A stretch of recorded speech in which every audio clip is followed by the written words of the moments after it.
Greetings, my fellow Americans. I'm Blue, the Outlaw Feminist. As a reminder, my channel is autobiographical and free. I've donated my life story to history and to save women in Portland and around the United States from being trafficked by business owners and the government. In our last episode, Freaks of the Industry, I gave some insight about some silly things and some dangerous things that occurred in the first strip club I bent over for singles, the Palace. In this episode, Westside Hustle will trigger Season 3, Badass Bouncer Chick, where you will all meet Justin Norton, rest in peace, bro, the dude that gave me my name, Blue. So real quick, hit the subscribe and notify so you don't miss any of the ridiculous shit I did with my life.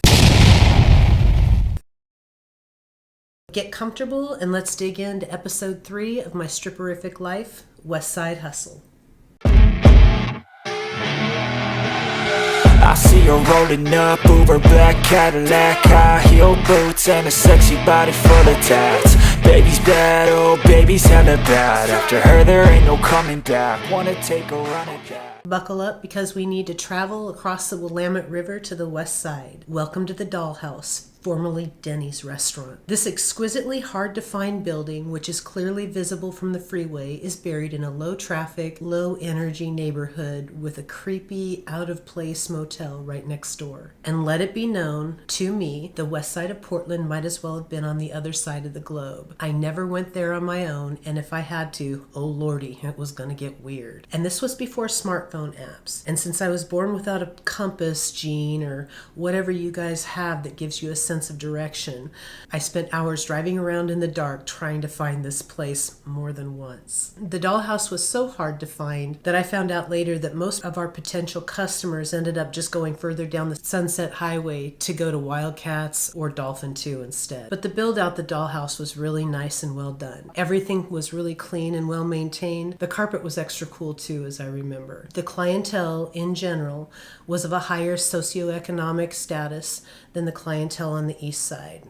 For sure, their hygiene was better. The strippers were, none of us were what you would really consider top shelf. We were all right, and in the beginning, plentiful. One of the regular-ish girls was also awarded Portland Stripper Legend Award in 2018, like me. She was tall and skinny with red hair. She used to work at the old docks. But the only girl that really stood out was Precious or Princess, the first true hustler I ever met. I'm almost positive she was Big Justin's baby's mama. She refused to take off her bottoms on stage and would only get fully nude when the customers purchased table dances. She was kind of gangster about it. She taught me that less is more and your big customers will take out less of your time. The staff were some of the best in Portland: Jason the bartender, Tiffany the waitress, and Justin Norton, security. There were a few regulars and a few times a group of local businessmen or industry people would come through, but mostly it was slow. I didn't drink, so the guys tipped me to hang out instead of buying me drinks. But since it was mostly dead, I hustled a little pool. I was terrible 50% of the time and crazy lucky 51% of the time. Pool tables are a terrible idea in strip clubs. And if I'm honest, in any bar, drunk dudes literally armed with bow staffs. A few times I had to stop groups of men from brawling. I mostly just stepped in between them. I was about 6'1" in my lucite heels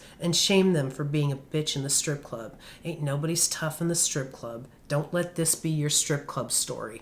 Act right, as I held onto their pool cues. After one of my pool table finger-wagging shame shows, Justin Norton, the bouncer, approached me and says, "You can really talk to men and you aren't afraid of them at all. Do you want to do security for me?" 2 months into my stripperific career, kicked off my badass bouncer chick career. And a few days later, I was at Brabati's Pan protecting the promoter's bottom line. About this time, during one of my shifts, I was sitting at the bar, facing the door, because I always face the door, and saw a small man walk in. I watched him show his ID to Justin and then turn and walk towards me. I saw it was my son. Thank God I was in my full gown phase. He walked fast towards me and threw his arms around me. I looked at Jason the bartender and told him, "Tell Justin I'm done for the night." My son explained through tears and snot that he and his wife were divorcing. They had a fight, a bad one, and he didn't know where else to go. He may have been drinking, I don't remember for sure. I asked him how he got to the club and he said he took a cab. He kept apologizing for coming out. He didn't know where else to go.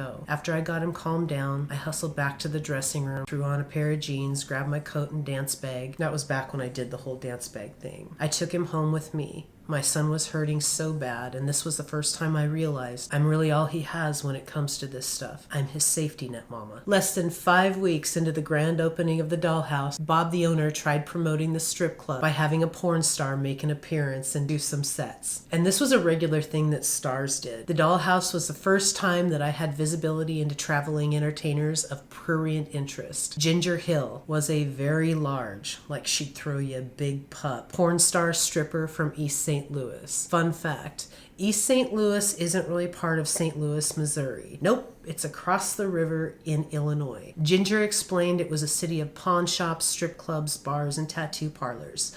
It's gangster as fuck, I guess. Now let's talk about her stage show. She strapped a pink dildo to the top of an RC car and gave the best tipping customer the remote, got down on all fours, and let the customer try to drive the dildo into her vagina as Jerry was a race car driver by Primus bumped and screeched throughout the club. Wow, that was so much. Later in the evening, the photographer promoter from Hustler was trying to get all the strippers to sign these modeling contracts for photo shoots. Ginger pulled me aside.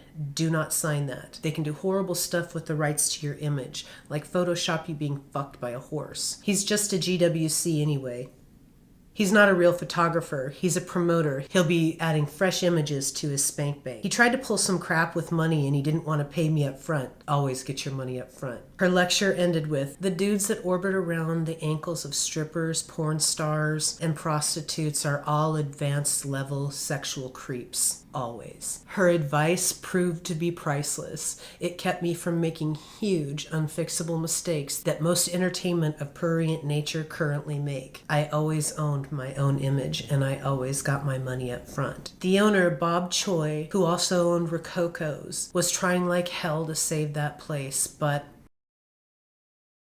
Ginger Hill and the Primus RC Dildo Mobile didn't increase patronage at all, so Bob hired a non-industry, not even bar scene, middle-aged woman to manage the bar. The first thing entry-level Karen does is hold an all-staff meeting. I was also required to be at this mandatory employee meeting. This frumpy middle-aged lady in an ill-fitting frumpy gray pantsuit flies into a pure romance sales pitch and then proceeds to go through the whole long presentation. We are all going to peddle her wares to the customers. All the strippers and waitresses will be like upscale hostesses and sales reps and just lavish the customers in these wonderful items that the strippers and waitresses will buy and share them with the customers, and then the customers will want to buy them too. And there was something about couples weekends and chocolate covered strawberries and some other stupid bullshit. Jesus Christ. All of us just sat there shooting eye rolls towards one another and not really knowing what to do or say. Bob seemed to be confused by the entire meeting sales pitch presentation. Then I was assigned stripper lead. Stripper lead? What the fuck does that even mean? I don't know much about the strip club industry, but I know about weirdo pyramid schemes, and I'll be damned if I'm gonna be an Amway salesman. More stupid. Thankfully,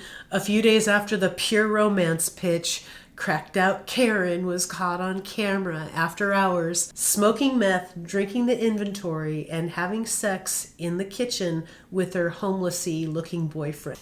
I'm out of here. With that, I'm going to wrap up this episode, Westside Hustle. So I thought it would be fun to let you guys pick the next episode y'all want to hear. Your options are Houston, We Have a Problem, in my Life with Outlaw Bikers, a Stripper Story series, where I'll introduce you to 3 Block 1 Percenters' whole fam damly, the Carson City chapter, and I'll take you on a magical mystery tour of the North Valleys. Or Soup of the Day, in my Stripperific Life series. I'll take you over to Wildcats, currently expose.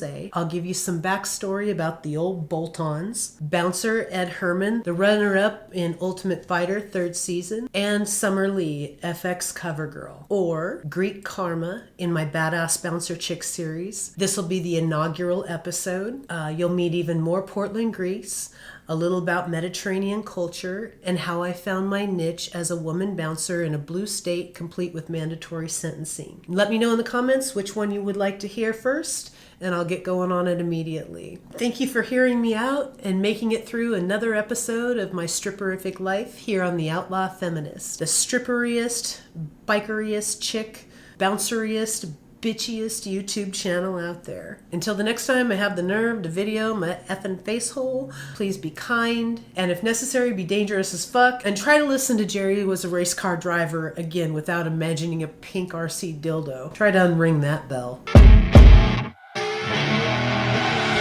I see her rolling up, Uber black Cadillac, high heel boots and a sexy body full of tats. Baby's bad, oh baby's hella bad. After her there ain't no coming back. Wanna take a run at that. I wanted to thank my audience for putting up with all this sex trafficking stuff. I know it's not entertaining and it's not comfortable, but I gotta slam this stuff out here into the ether as fast as I can so I have a digital record of what's going on with businesses and government around the country. And as a reminder, sexually deviant dudes and their weirdo support systems such as the drug-addled Portland sex trafficking, prostitution, strip club scene, social justice warriors with sloppy DNA, and internet tough guys or mediocre YouTuber personalities don't ever get a pass with me.